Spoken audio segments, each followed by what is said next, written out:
away because he was scared. So I sent word back to Rob, like, hey, man,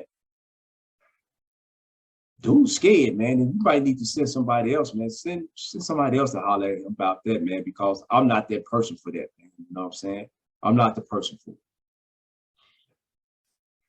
Time go on. 2016, I'm in Minnesota now.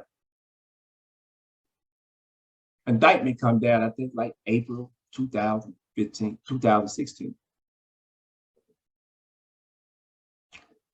This is a multi-state indictment.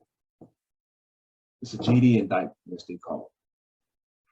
So they get people out of Colorado, Alabama, Georgia, Tennessee. They, you know what I'm saying? They went. It was a big indictment, big conspiracy. We go.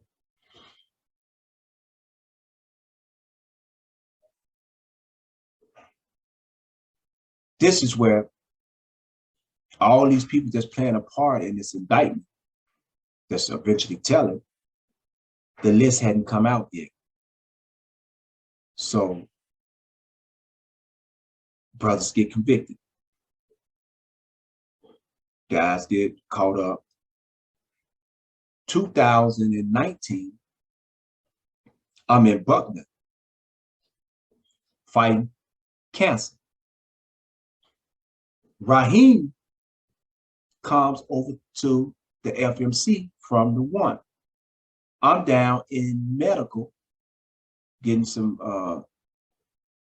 medical attention behind the counselor, and the counselor had caused me to have diabetes. So I'm down there getting medical attention.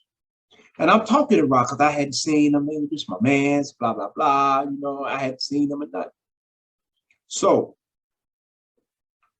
we talk, and he say, man, I hear about this good stuff that you're doing around the system, man. Y'all doing some good things around the system, man. Y'all, you know what I'm saying? Y'all got these young brothers in the system, man, and everything is organized, man. And, you know, so I'm like, yeah, you know, use the influence, man, you know, whatever influence I got to help, man. So he say, hey, man, I need you to contact somebody.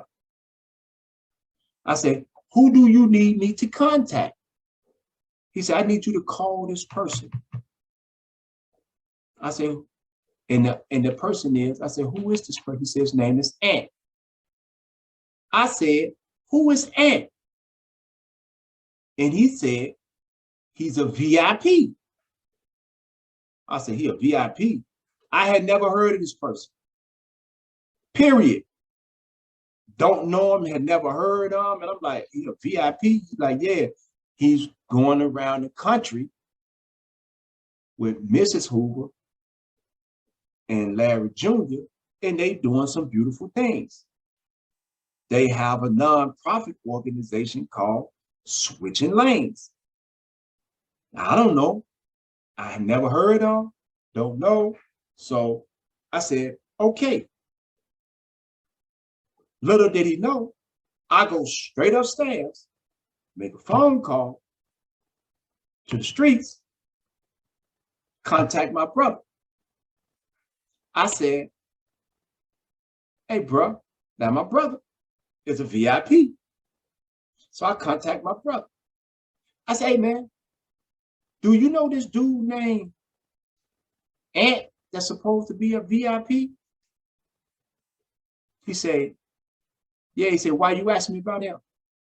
I said, man, because the weasel, that's what we call him. That's what we call Raheem, the weasel, because he's always weaseling on something. So he said, I said, man, the weasel told me to contact this dude. He said, man, listen, man.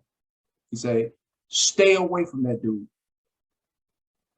He said, that dude, them peoples, stay away from that dude. I said, hey, enough said. Wipe my hands with it.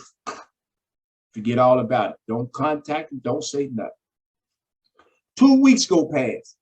Me and one of the brothers from Georgia, named Trouble. We on the yard. We walking. So now Trouble walking the yard with me because I'm trying to recover from cancer. I'm going through this radiation at this time. So I'm fighting radiation. I'm doing all this stuff. So my body is, I'm talking about, I'm sick. This dude come to the yard. one dude come to the guy and say, "Hey, OG."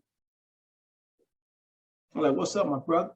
He said, "Man, it's an old man up there in a wheelchair named Hatcher Bay. Say he need to see you, man. Come up there." No, I forgot to tell y'all. Now, my brother did tell me too that the Weasel had started cooperating with the government. So I said, "Okay, I'm cool. I got all this. I got all this under my cap now." So now when I approach the Weasel, I go back upstairs and I'm thinking I'm lying. Ask Trouble. Trouble tell you. Trouble's in Forest City Low right now.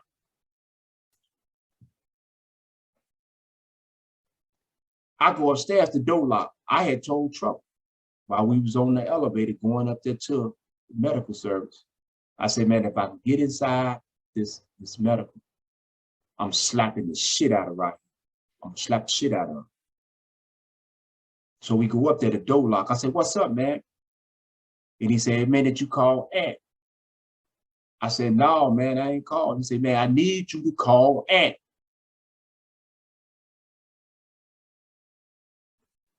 I said, "Hey, Rob, the family know what you did, man." He said, "What you mean? The family know what I did?" So I told him, "Hey, man, we know, man, that you made them statements. You did a 6-page statement, man, and gave up and was giving up false information on people's, man, trying to save yourself." He like, "Huh?" I said, "Yeah, you a rat. You're a rat. And everybody know that you're a rat." He said, "Man, I'm gonna have to look into that." That's what let me knew that he was telling right then and there. He said he got to look. What do you mean you got to look into something, somebody calling you a rat? You know I know you and you know me. The first thing you're gonna say, "Hey, man, who you think you talking to, dude?" But he don't do none of that. He say, "I'm gonna have to look into that." So I know he gonna go run upstairs and tell Ant. When he get back, now he gonna run back to the one and tell Ant. So what I do, I immediately go upstairs. I call this dude McIntyre. Now this dude waiting on my call. So when I get on the phone with him, he say, "Yeah, who is this here?" I say, "Man, cut the BS, man. You know who I am, man. You know Raheem. You and Raheem and already been talking, man. And so you know that I'm gonna make this call, man, because Rock keep telling me to call you. What's up, man?" The first thing he started doing, he started asking me about my brother that's on the street, the VIP. I said, "Hey, man, he's the people's champ. He's a good brother. What's up?" He said, "Oh, I haven't had the opportunity to meet him yet." I said, "Well, you'll get that chance." Then he started asking me about another person. And I was like, "Hey, man, I don't know nothing about that person. I don't know nothing." He said, "Hey, man, that person ain't who he say he is." I say, "Well, that person is who he say he is, whoever that person is," and boom, and hung the phone up on him. Never called him again. Never called him again. Never reached out to him again, period. So now one of the brothers come over from Buckner to named Nick Prophet. I tell Nick, I say, "Man," because he was over there talking about this dude. I say, "Man, your man's a rat." I say, "In due time, it's going to come out." Then the list come out, the witness list. You get the cooperating witness, co-defendants up there cooperating in the case that happened in 16. And down at the bottom, you see the confidential informants. The first name you see on the list is Anthony McIntyre. The second name you see on the list is a dude named Suge that's from Memphis. Not Suge, not Luke Gangster Suge, not Suge from the low end in Chicago, not that Suge. Another Suge from Memphis. The next name on the list as a confidential informant is Jeffrey Raheem Hatcher. The third name that's on that list, the fourth name is on that list, is Keith Gaddafi McCain. Another rat that took the stand. You can go on Crown TV and see Keith McCain's testimony being read to the whole testimony. Cold rats. Now, this is the point that I'm making.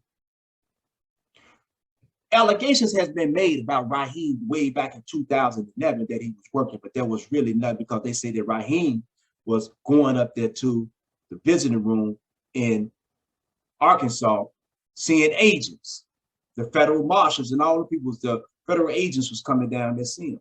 But nobody can really confirm this here. You know, so he got the benefit of the doubt because he was a VIP. So, you know, he gave him the benefit of the doubt. But people was concerned, was worried. This guy Lionheart, he was working back then too. And this is how I know he was working. When he got caught up in the case that happened in 2016, part of his jury instruction that his attorney stated was that he was working prior to April the 22nd, 2011. He was working all that time. As a matter of fact, it says this here. In summary, defendant Shamar James maintained that he affirmatively withdrew from the National Criminal Organization or enterprise known as the Gangster Disciples as charged in the indictment prior to April the 22nd, 2011. Based upon his cooperation with the United States and other law enforcement prior to that date, coupled with the rules and regulations of the organization / enterprise, defendant James was no longer a member of or associated with the Gangster Disciple enterprise. In addition, defendant James submits that any criminal conduct potentially attributed to James once his cooperation had become public, but no longer then on or after April 22nd, 2011 would have been justified based upon the defense of coercion, duress, or justification arising from the real and present threats and acts of violence and death directed towards him by members of the Gangster Disciples and the organization / enterprise rules and regulations itself. Finally, defendant James maintained that any conspiracy to distribute drugs that may have existed between defendant James and others would not have been in furtherance of the criminal enterprise known as the Gangster Disciples, and instead would have solely arisen out of a separate and distinct variance from the drug conspiracy charge therein. Raheem was trying to set people up back then. He was trying to set me up back then. He was trying to set T.I. up back then. He was trying to set everybody up back then, because Lionheart was working back then. Then all of a sudden, in 2019, you try to set me up again with this dude, Anthony McIntyre.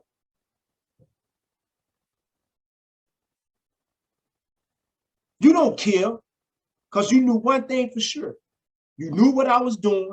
You knew that I was making positive and I was part of making positive, productive progress inside of the Federal Bureau of Prison, making sure that brothers go to school, making sure that people were becoming knowledgeable what was going on, showing the brothers love, teaching and everything. The same thing that I'm doing out here, same thing that I was doing in there.